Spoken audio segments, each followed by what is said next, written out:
So this is another question here. So we are using quadratic formula to solve this quadratic equation, and then we are asked to leave the answer to 2 decimal places. Now, when we talk about quadratic formula, thank God in this question you have been given the formula to use, which is minus the quadratic formula is x equals to minus b plus or minus square root b squared minus 4ac everything over 2a. That's what is there, right? All right. So Yes. so from the equation 5x squared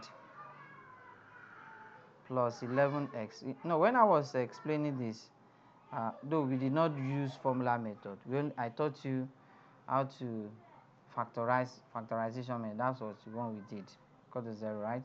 So if you look at the equation itself here, it's in this form: ax squared plus bx plus c equal to 0. So this is the form this equation is. So which means the 5 is a, 5 is a, plus 11 is b, and minus 2 is c. So which means to say a is equal to 5, b is equal to 11, and c is equal to minus 2. So if the 5 is having minus, all right, a will be minus 5. If 11 is minus 11x, it will be b is equal to minus 11.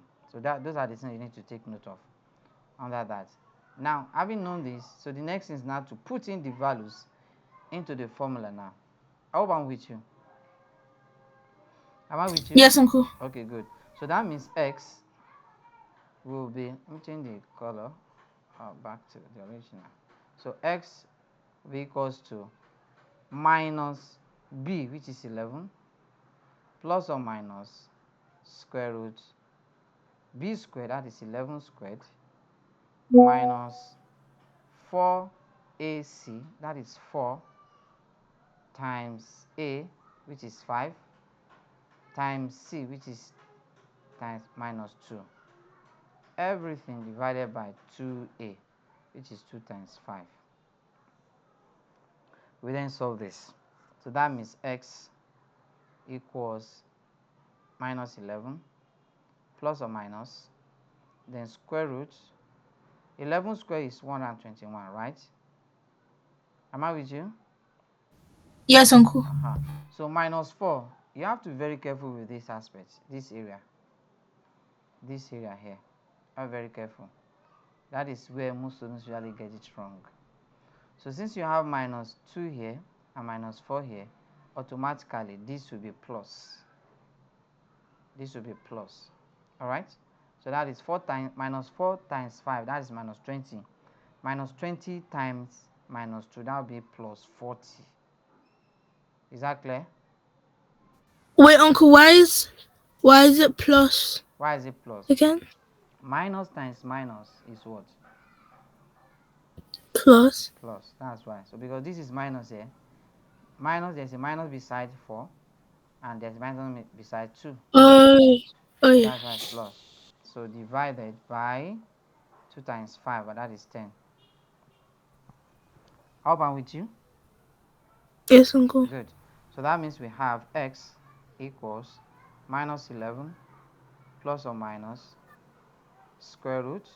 So 121 plus 40, that's 161, right? Everything divided by what? 10. So we need to find the value of minus 11 plus or minus. So what is square root of 161? I hope you're with your calculator there, right? Um. Yes. Okay, so I mean, I have my phone. It has to have something. what is the square root of? You have what? Oh, my phone. 12.688. 12.688. Okay, 88. 12.688. 12 point, oh sorry, 12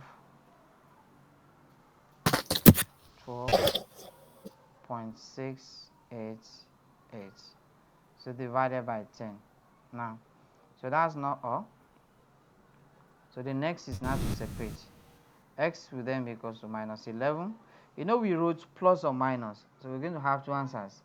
So that means minus 11 plus 12.688 divided by 10, or minus 11 minus 12.688 divided by what? 10. So let's calculate that. So minus 11 plus 12.688. So that's going to give a 1.688, right? Am I with you? Yeah. 1.688 divided by 10, or minus 11 minus 12.68, that would be minus 23.688 divided by what? 10.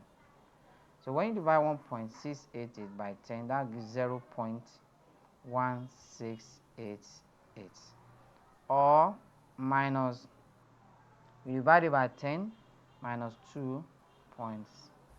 2.3688. And don't forget, we have to leave our answer to 2 decimal places. So that's going to give us, so what would this one, the first one, give us to what? To 2 decimal places. It's going to be what? What is it going to be? It will be for the first X. Yeah. It would be 0.17. 0.17. That's good. Or the next one will be what? Wait, what is the next one? Oh wait, the next one would be 2.37. 2 points or minus. Where's the minus? Are you going to throw it away? Oh mine. No. Minus Minus 2.3. 2.37. So that's the answer. Oh. Hope that is clear. Yes, uncle. Alright, so let's look at the next one. Alright, so this is the next one. So we have this right angle. This is what we call right angle triangle, right? And you are asked to use the Pythagoras to find the value, the exact value of x over y. So before we go into the question, let me quickly explain what Pythagoras theorem is all about. So in the right angle triangle, Pythagoras theorem, so when you talk about trigonometry, there are 2 aspects of trigonometry you need to understand. So we have trigonometric ratios. All right, it's quite different from Pythagoras theorem. Trigonometric ratios are the one we have so casual, right? But Pythagoras theorem is a theorem that says that the hypotenuse in the right angle triangle, we have basically 3 sides, all right, and they have their names. All right, so we have this is, so the side that is opposite the right angle, this is the right angle here, so this is the right angle here, so the side that is opposite is called hypotenuse. All right, are you with me?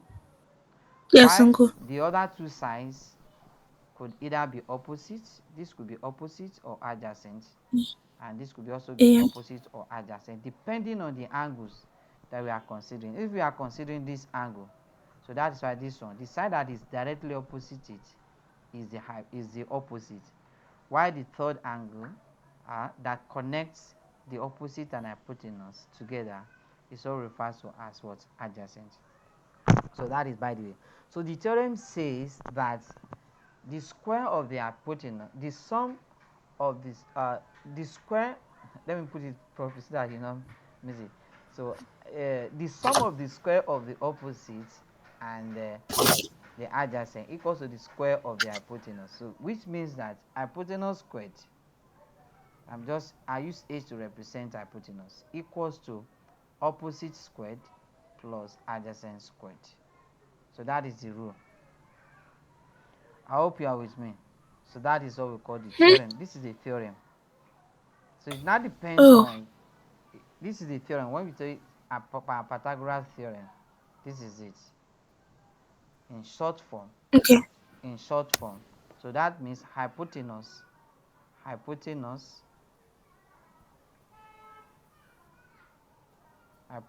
squared is equal to opposite squared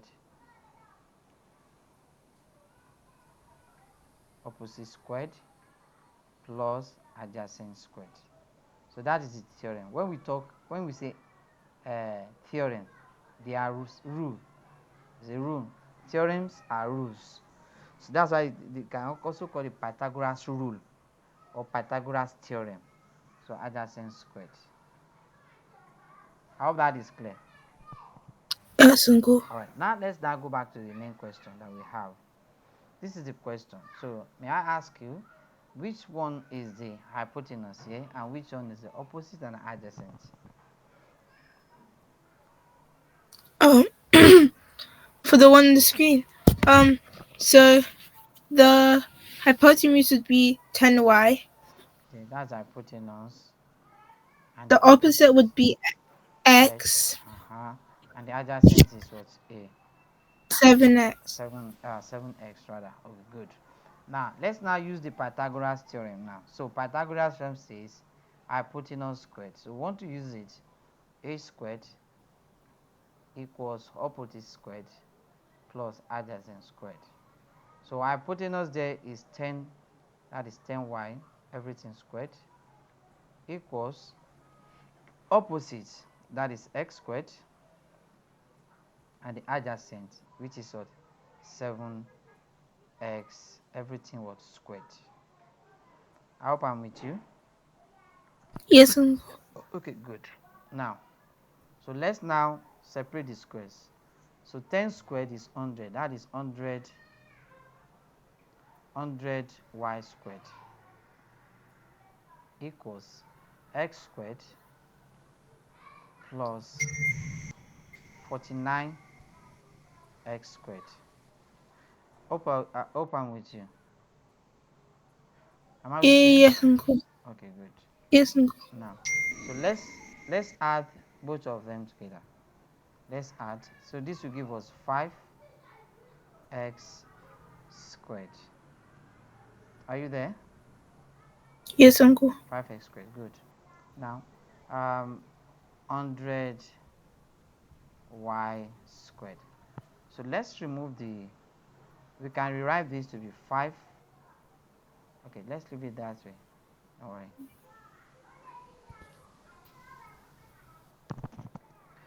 So we can remove the 5 from both sides. So divide this one by 5. Divide this by 5. So this cancel this. Let me use another color so that this cancel this. Then 5 here 1. 5 here, that's going to give us what? 20, right? Am I with you? Yes. So that gives us 20 y squared equals to x squared. Can I move on? Like from the question.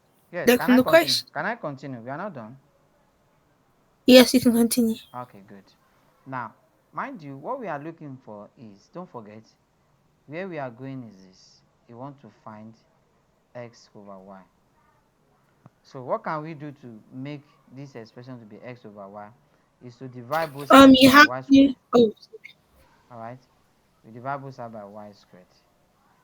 So this will now remain 20 equals x squared over what? Y squared. But that's not all. We are looking for x over y. Alright. So we can make this to be a single. We can have it to be x over y, everything was squared, equals to 20. Am I correct? yes, Uncle. Do you understand what I did there? Yes, Uncle. I understand what you did there. Alright, good. Now, the next is, how can we remove this power, this raised to power 2? What can we do to remove it? I'm asking a You question. can square root it. square root both sides. Good. That's fantastic. You got it. So which means we're going to square root both sides. So we square root both sides. We square root both sides. Alright?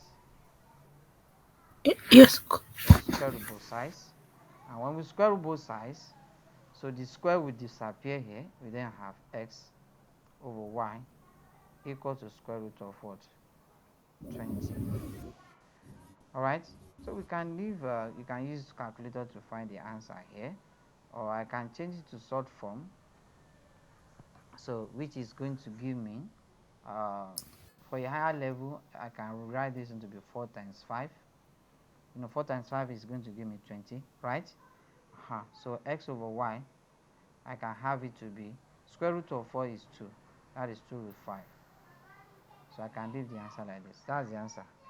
Or I can use calculator straight. Square root of 20. So square root of 20 is what? Since you're allowed to use calculator, that's 4.47. So which is same thing as 4.47. Is that clear? Is that clear?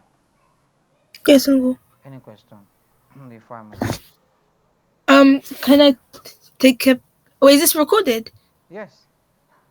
Oh, okay, that's fine. I'm recording it. All right. Yes. All right. So this is third question here. So you are asked to use trigonometry to work out the size of angle x. Now, when we talk about trigonometric, we are talking about trigonometric ratios, and we have basically three ratios, three trigonometric ratios. So, and they are referred to as so, ka, twa. They are referred to as what? So, ka, and twa. All right, and twa.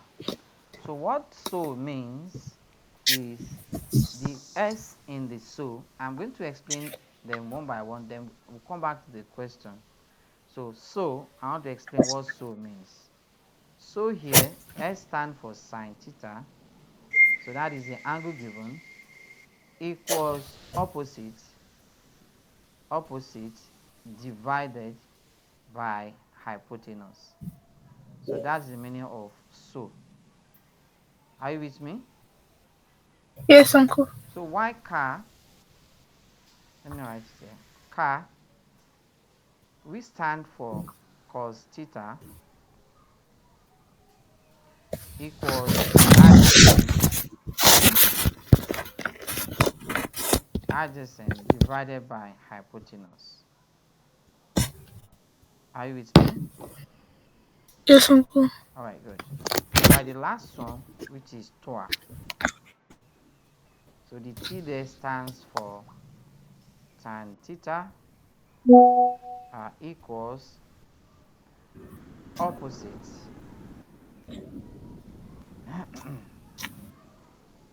divided by adjacent. Now, I want to let you know here, this SOHCAHTOA has two purposes. Has how many purposes? Two. One, we use it to find size, the size, and second one, we use it to find angles. Either ways, we are still going to go through the same process of knowing which of the SOHCAHTOA will be meant to solve a particular problem. So how do we do that? It's very simple. Let's go back to this question. The first thing we need to do is to identify the size. So which one is hypotenuse here? Emanuela, which one is hypotenuse? The hypotenuse is 16. That is 16, hypotenuse. And which one is the opposite? Opposite is 13. Opposite is 13. There, please let me put the unit, that is centimeters. So this is the opposite because that is the one that is facing the angle we are looking for, while the other one is the adjacent. Good. Now, having known this, now what we are looking for is x, that angle x. Now, for us to use Pythagoras or trigonometric ratio to solve angle, we must be given two sides. We must be given what? Two sides. And here we are given two sides. The two sides we are given are O and H. That is opposite and hypotenuse. Now, which of the SOHCAHTOA has OH? Now, if you put S beside it, it's going to give us So that means we're going to make use of sign. Am I with you? Yes, uncle. Good. So in this case, we are making use of sign. So that means it's going to be sine theta equals opposite over hypotenuse. And that is sine x. That's the theta here, sine x. Opposite is 13 and the hypotenuse is 16.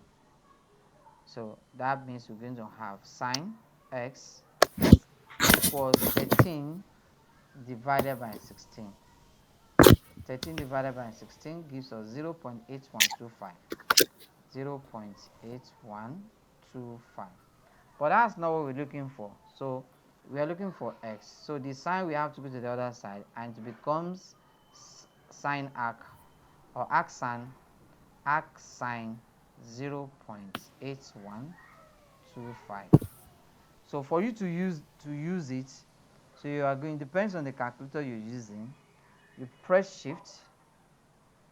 You press shift. When you press shift, sometimes you see shifts. Some calculator will have second function. You just write second or shift. When you press shift, so you now press the ratio you want to use.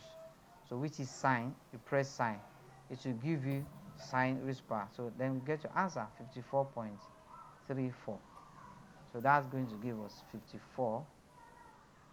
54.34 degrees. So that is approximately 54 degrees. Depends on how many decimal places you were asked to put your answer to. But in this case, you were not told. You can divide to write all the numbers out, or you round it to 2 decimal places. So that is it.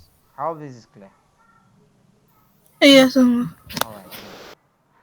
All right. So two people working at the same rate. We take 6 hours to paint a room. Assuming that they all work at this rate, how long will it take 3 people to paint the room, that same room? So if you look at this question, 2 people can do a work for 6 hours. Now we want to increase the number of people to 3 people, so which means they are going to spend less. So which means our answer will be less than 6 hours, right? But before we go into that, so we need to know how long will it take one person to do the same work. So which means that one person will be doing the work of 2 people. All right. So that means, that method is what we call unitary method. So to solve this, so it's called unitary method solution. So since two people use 6 hours, all right. So we need to check one person will use how many hours. That will be the person will do the double of what the 2 people has done. All right. So that's going to be 2 times 6. That gives 12 hours. All right. So that is one person. We spend 12 hours. Now, 3 people now. 3 persons. All right. 3 people. So which means the hours will now be shared among 3 people. So that's going to be 12 divided by 3. So that's going to be 4 hours. So that's the answer. Oh, that was great. Should I send part B? Yes, send part B, please. Yeah. So okay, the part B is not calculation. The question is, in fact, the third person works at a faster rate. How does this affect the time to paint the room? So which means the third person is working more than the other 2 people. They talk about 2 people first, right? And they work at the same rate. Now the third person being added will make them to spend 4 hours from our calculation now. Now they are not telling us that that third person works faster at a faster rate than the others. So that means the number of hours they are going to spend will also be less than 4 hours. You understand? So it will make the time shorter. You understand? So it's going to make Yeah. the time what shorter. So that is what that one is all about. So I hope that is clear, right? Yes, Uncle. All right, good. So this is another question. So we have this. This all we refer to as distance time graph, right? So Dan leaves home at 8 o'clock. He drives 60 miles, as you can see from there. This is 60 miles, all right? He drives 60 miles from home in the first 90 minutes. In the first 90 minutes. So from here, just look at this. From 8 to 9, that is 60 minutes. Then half of 9 and 10, that's 30 minutes. That's why we have these points here. So that point is 90 minutes. Okay, good. So it stops for 30 minutes. Like from that point to this point, you can see that the time is increasing, but the distance is not going. So that means it stopped. It's not moving. That's the meaning of that line. This horizontal line. All right.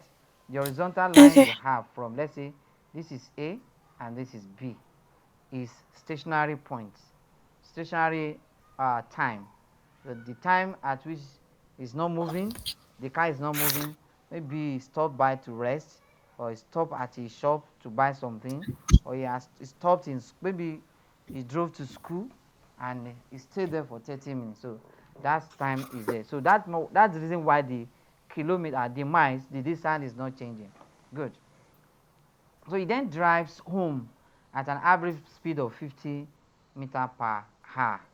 He drives home at an average speed of 50 meter per hour. So let's now go to you know what's the formula for calculating speed? That is what? Distance over time. Distance over time. That's good. So they are distance over time. A, draw a distance time graph to show dance direction. That is the time, as you can see there. All right. So that is the time you can see there. Then B, a TV program. And that's all. A TV program starts at 11:30. Does Dan get home in time for the start? Show how you decide. All right, good. Now, for you, we have known this and this, but we don't know where the next line, this line will be. The person that did this has done it already. So you need to calculate the time taken. Since you have been given the speed, you have to calculate the time taken to get home. Are you with me? You have to get the time. So now that we have the distance to be 60 miles, the time is 60 miles, so we have to calculate it. So there's a formula I used to, when you have speed equals to distance over time. You understand? You want to get the time in this case. So the time will be time. It's going to be time equals to distance over speed. So the Did distance, you use cross multiplication? you saw what? Did you use cross multiplication? Yes, I use cross multiplication, but Okay. use cross multiplication to do that. So that's what I did. So that means the distance, which is 60, divided by the speed, which is 50. So 0, we cancel 0. All right. Then we have 1.2. So that means the time taken is going to be 1.2 hours. 1.2 hours. So we need to that 0.2, we need to convert it to hours. So that's 1 hour, how many minutes? You can't say 1 hour 20 minutes, it will be wrong. So that 2 is 20 over 60. No, sorry, not 20 over 60, sorry. It's going to be 0.2, sorry, 0.2. That 0.2 will be 0.2 times 60. So 0.2 times 60 will give us what? So that gives 12. That is 12. So which means 1 hour, 12 minutes. So that's the time you use. So let's now calculate 1 hour, 12 minutes from 11. from 10. So 10 to 11 is 1 hour. 10 to 11 is 1 hour. It now remain 12 minutes. So how are we going to get the 12 minutes? So 12 minutes. So each 60 minutes. 60 minutes divided by 10 will give us 6. Alright? 6. So each line is 6. That means it's going to stop at this. So which is correct? That is 12. That is 12 minutes. So we draw it to that side. So that's how you get it there. Now, which means it did not get home to meet up the start of the program. Alright? It didn't get home to Yes, meet uncle. the start of the program. So that is why. Because it's stopping at 11:12. He stopped at what? 11. He left 10 and got home 11:12. You understand? Whereas, Yes. whereas the program will start by 11:30. So which means you met the program. Does Dan get home in time for Oh, the start? Yes. He got home before the start of the TV program. Because he gets home earlier than the starting time. I hope this is clear. yes, uncle. Alright, so that is that on this. So, any other one?